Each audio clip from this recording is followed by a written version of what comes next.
Bem, dando continuidade ao nosso texto escolhido para falarmos do Evangelho de Jesus Cristo, continuaremos a nossa leitura no versículo 4 do capítulo 12 de Gênesis, que diz assim: Abraão tinha 75 anos quando partiu de Harã, como o Senhor havia ordenado. E Ló foi com ele. Abraão levou a sua mulher Sarai, o seu sobrinho Ló, filho do seu irmão, e todas as riquezas de escravo que havia conseguido em Harã. Quando chegaram a Canaã, Abraão atravessou o país até que chegou a Siquém, um lugar santo onde ficava a árvore sagrada de Moré. Naquele tempo os cananeus viviam nessa região. Ali o Senhor apareceu a Abraão e disse: Eu vou dar esta terra aos teus descendentes. Conforme nós vimos no texto anterior a esta apresentação, e conforme meditamos um pouquinho naqueles versículos lidos, a bênção de Deus continua de pé para com Abraão. Começa então a cumprir-se na vida de Abraão aquilo que Deus lhe prometera, porque ele se dispôs a seguir os seus mandamentos, a obedecer às revelações que, enfim, daqui por diante vão lhe servir como guias divinos para a salvação dele e da sua família. Na continuidade dessa bênção, a gente pode pensar, meditar naquilo que Deus tinha pré-estipulado para a redenção do homem caído. Quando essa aliança é passada, é feita com Abraão e começa a cumprir nele as bênçãos que Deus lhe prometera, toda a humanidade começa a receber essa bênção através da fé de Abraão. É isso que depois o Cristo vai revelar à igreja que será constituída. Eu não gosto muito da palavra constituição, mas reorganizada no Novo Testamento, e a continuidade de cada um de nós sermos o canal para abençoar as pessoas, então, envolvidas nesse Evangelho.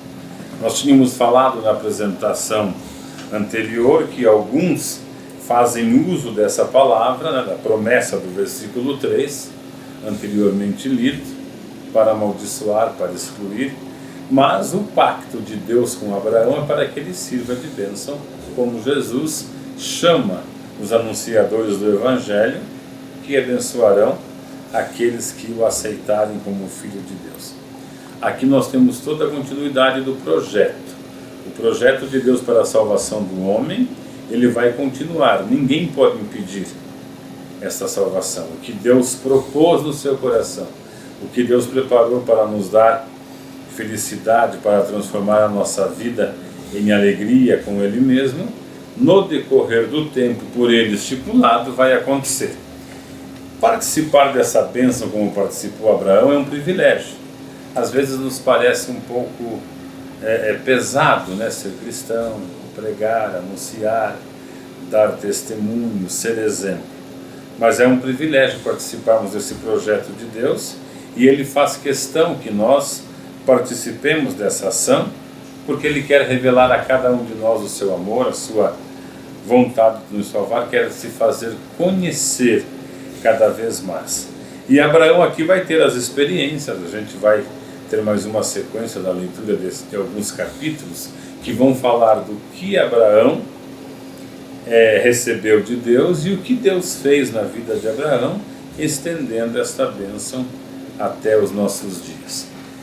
Quando essa bênção passar para Isaac, e depois para Jacó, e depois para Israel como nação, ela vai ter cumprido o propósito de Deus de abençoar as famílias do tempo de cada um desses patriarcas, de cada um desses homens que creram na palavra de Deus. Depois ela se cumpre, como já dissemos anteriormente, na vinda do Messias, e continua com a sua igreja para a vida de todos aqueles que receberem o Evangelho.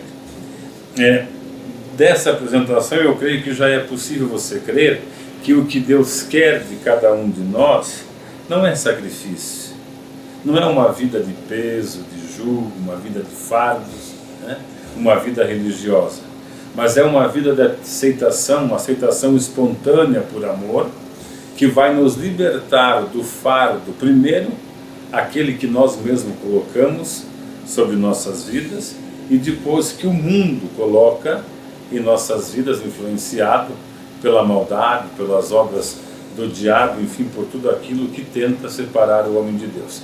Deus quer nos mostrar que seguir com Ele é realmente aprender com o seu Filho, que é humilde, que é manso, e que este fardo que nos é apresentado, ou seja, de tornar-se uma bênção para abençoar os outros, é um fardo leve, porque é o fardo de Jesus Cristo, que transforma a nossa vida e a vida de todos aqueles que nos ouvem, todos aqueles que dão crédito a essa palavra, não que nos ouve por ser nossa palavra, mas no contexto elaborado por Deus para revelar-se ao homem e abençoá-lo na sua vida terrestre e salvá-lo para tê-lo com Ele na eternidade.